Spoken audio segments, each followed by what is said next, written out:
Tekan angka tawuran di Kota Palembang, Wali Kota Palembang minta para camat berkoordinasi sama tokoh masyarakat. Sama berencana memperbanyak titik kamera pengawas yang terintegrasi dengan kepolisian. Nah, tahu kan lagi guys, budak ini guys, di simpang satu lagi nih.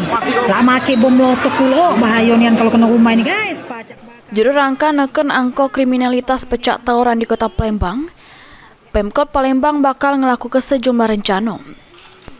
Wali Kota Palembang Ratu Dewa ngatoke, untuk meminimalisir kriminalitas hingga tawuran, seluruh camat sudah diminta untuk meta ke daerah rawan, sama nemui para tokoh masyarakat, sama tokoh adat untuk berkoordinasi. Selain itu, pemasangan kamera pengawas bakal diperbanyak di sejumlah titik, terus koordinasi sama kepolisian bakal diperkuat, supaya kalau terjadi tawuran dapat cepat terdeteksi, terus cepat ditangani pihak kepolisian.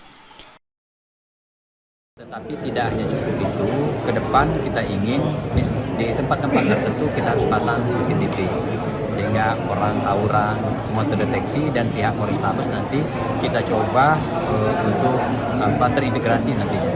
Karena kemarin juga ketika kita audiensi dengan Pak Kapolda, demikian kita perbanyak lagi CCTV seperti di Kota Makassar. Ditambah ke Ratu Dewa, untuk neken angka tawuran di Kota Palembang juga butuh kerjasama berbagai pihak, baik wong tua, sekolah, lingkungan, sama lainnya jerungan jo edukasi.